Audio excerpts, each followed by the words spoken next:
చంద్రబాబు కాదు ఏ రాజకీయ నాయకుడు తనకు అవసరం అయితే వాడుకుంటారు, పక్కన పెట్టేస్తారు. చంద్రబాబు ఇంకొంత దాంట్లో నాలుగాకలు ఎక్కువ చదివిన వ్యక్తి. ఎవరిని ఎప్పుడు ఎలా వాడుకోవాలనేది ఆయనకి తెలిసినట్టుగా ఎవరికి తెలియదు. అందరూ కూడా ఇదే చేయాలనుకుంటారు, ఆయన పర్ఫెక్ట్గా చేస్తాడు. అలాగే జూనియర్ ఎన్టీఆర్ని వాడుకొని పక్కన పెట్టేశాడు అనేది ఆయన పాయింట్ ఆఫ్ వ్యూ. ఆయన కరెక్టే, కొడుకు సీఎం కావాలనుకుంటాడు, కానీ జూనియర్ ఎన్టీఆర్ సీఎం కావాలని చంద్రబాబు ఎందుకు అనుకుంటాడు? ఎవరైనా ఎందుకు అనుకుంటారు? కాబట్టి ఆయన లోకేష్ కోసం ఇతను ఉంటే ఇబ్బంది, ఇతను డామినేట్ చేస్తాడు, ఇతనికి ఒక కరిష్మా ఉంది. అప్పుడైతే లోకేష్కి ఏమీ లేదు కూడా, నెగిటివ్గా ఉంది లోకేష్ మీద. నోరు తెరిస్తే అతను ఏం మాట్లాడతారో తెలియదు, బాడీ అంతా ఎట్లా ఉంది, అలాగా ఉండేది. ఇతనేమో అనర్గళంగా ఉపన్యాసాలు వేయగలడు, ఆల్రెడీ ఎన్టీఆర్ రూపం ఉంది, పెద్ద ఎన్టీఆర్. కాబట్టి ఇవన్నీ ఆలోచించి చంద్రబాబు పక్కన పెట్టేశాడు. ఆయన పాయింట్ ఆఫ్ వ్యూలో పొలిటికల్గా అది కరెక్టే. దాని తర్వాత జూనియర్ ఎన్టీఆర్కి కూడా తెలిసి వచ్చింది, మన అప్పటికి కుర్రాడు ఇతను, 19-20 ఏళ్ళు కూడా లేవు. ఇతను చుట్టూ కూడా నువ్వే కాబోయే సీఎం అని ఇతను కూడా లేపారు, ఇతను కూడా నమ్మాడు. తర్వాత దెబ్బ తగిలింది ఇతనికి. రాజకీయాలు అంటే ఎలా ఉంటాయో తెలిసి వచ్చింది. దాంతో ఇతను ఏమనుకున్నాడంటే ఇప్పుడు వద్దు, మనం సినిమాల మీద ఫోకస్ చేద్దాం, రెండు పోతాయి అటు పోతాయి అని చెప్పి సినిమాల మీద ఫోకస్ చేసి ఆ విషయంలో సక్సెస్ అయ్యాడు. పాన్ ఇండియా స్టార్గా కూడా ఎదిగగలిగాడు.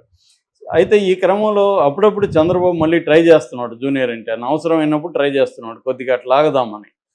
సో అందుకని ఎన్టీ రామారావు శత జయంతి వచ్చినప్పుడు కూడా పిలిచారు. కానీ జూనియర్ ఎన్టీఆర్ చాలా స్ట్రిక్ట్గా, అస్సలు మనం వెళ్ళకూడదు, ఒక్కసారి ఏదో కారణం తెలితే చంద్రబాబు మనల్ని వాడుకునేస్తాడు, ఇది ఇవ్వకూడదని చెప్పి వాళ్ళ సిస్టరు హరికృష్ణ కూతురు సుహాసిని కంటెస్ట్ చేస్తే కూడా జూనియర్ ఎన్టీఆర్ కానీ కళ్యాణ్ రామ్ కానీ ఇద్దరు వెళ్ళలేదు.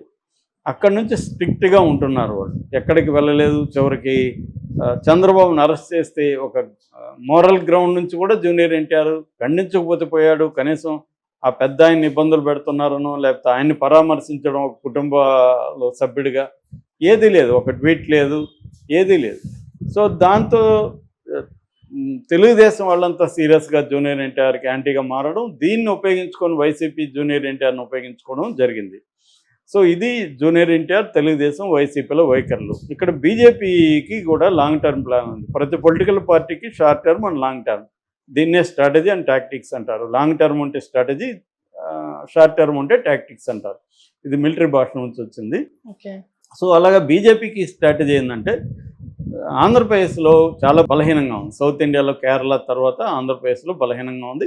బలాన్ని పెంచుకోవాలంటే వాళ్ళకు ఒక ప్లాన్ వేస్తారు. అదేంటంటే కాపు కమ్మ కాంబినేషన్ కలుపుదామని. కాపు పవన్ కళ్యాణ్ వాళ్ళ కంట్రోల్లో ఉంటాడు, పవన్ కళ్యాణ్ సీఎంగా చేయడానికి వాళ్ళకి ఇబ్బంది లేదు. కమ్మలో చంద్రబాబు వైపు కమ్మ అంతా లేరు, ఎన్టీఆర్ కమ్మ వేరే ఉంది. అంటే ఎన్టీఆర్ అభిమానులు చాలామంది చంద్రబాబును వ్యతిరేకించే వాళ్ళు ఉన్నారు సెక్షన్. అందుకని ఎన్టీఆర్ కూతురు పురంధరేశ్వరిని పార్టీలో చేర్చుకున్నారు. జూనియర్ ఎన్టీఆర్ని అమిత్ షా కలిశాడు. ఇది లాంగ్ టర్మ్ ప్లాన్ వాళ్ళకి. అంటే చంద్రబాబు వీక్ అయినప్పుడు చంద్రబాబు నుంచి కమ్మ సెక్షన్ని కొంతమంది నయాన్నో ఎందుకంటే బిజినెస్ పీపుల్, కమ్మ సెక్షన్లో మెజారిటీ బిజినెస్ పీపుల్ ఉంటారు, వాళ్ళని భయపెట్టడం పెద్ద విషయం కాదు మోడీ లాంటి వాళ్ళకి. సో వాళ్ళందరినీ ఇట్లా లాగగలిగితే మనం బీజేపీ జగన్ని పెద్ద ప్రాబ్లంలా, జగన్ ఎప్పుడు తొక్కేయాలనుకున్నా వాళ్ళ చేతిలో పని జగన్ని తొక్కేయడం. అప్పుడు మనం ఇండిపెండెంట్గా ఎదగచ్చు అనేది బీజేపీకి ఉండే లాంగ్ టర్మ్ ప్లాన్. సో ఈ ప్లాన్లో ఇది చంద్రబాబుకు తెలుసు. కానీ చంద్రబాబు ఏంటంటే లాంగ్ టర్మ్ ప్లాన్ తర్వాత ఆలోచిద్దాం, ముందు మనం సీఎం కావాలంటే మనకి పవన్ కళ్యాణ్ అవసరం, బీజేపీ అవసరం అని చెప్పి రంగంలో దిగాడు. చంద్రబాబు సక్సెస్ అయ్యాడు. ఇప్పుడు ప్రాబ్లం ఏంటంటే చంద్రబాబుకి ఇప్పటివరకు సక్సెస్ అయ్యాడు అంటే టాక్టిక్స్ పనిచేసే స్ట్రాటజీ. లాంగ్ టర్మ్ ఏంటి, నెక్స్ట్ లోకేష్ని సీఎం చేయాలి. పవన్ కళ్యాణ్ చంద్రబాబు సీఎం అయితే ఓకే, కానీ పవన్ కళ్యాణ్కి లోకేష్ సీఎం అయితే పవన్ కళ్యాణ్ ఎందుకు సైలెంట్గా ఉంటాడు? కాబట్టి మనం పవన్ కళ్యాణ్ స్ట్రాటజీ గమనిస్తే అతను మాటికి చంద్రబాబు 10 ఏళ్ళు 20 ఏళ్ళు సీఎం అంటున్నాడు. అంటే లోకేష్ అవ్వద్దు అనేది అతని ఉద్దేశం. అంటే రేపు చంద్రబాబే 20 ఏళ్ళు ఉంటే అతను ఒప్పుకుంటాడా అంటే అది వేరే విషయం. ఇప్పుడు అతని స్ట్రాటజీ ఏంటంటే చంద్రబాబు సీఎం ఉండాలని అడిగిన అడగపోయినా చెప్పేస్తున్నాడు ప్రతిసారి. అతనికి ఏం అవసరం లేదు చంద్రబాబు 5 ఏళ్ళ 10 ఏళ్ళ పవన్ కళ్యాణ్కి ఎందుకు అంటే ఉద్దేశం లోకేష్ అవ్వకూడదు అని.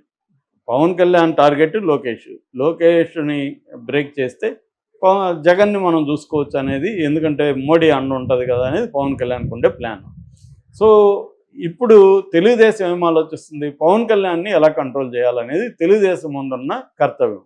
ముఖ్యంగా చంద్రబాబు ఈ 5 ఏళ్ళు, ఇప్పుడు ఆయనకు ఆల్రెడీ 76 ఏళ్ళు, 2029కి 80 దాకా వస్తాయి.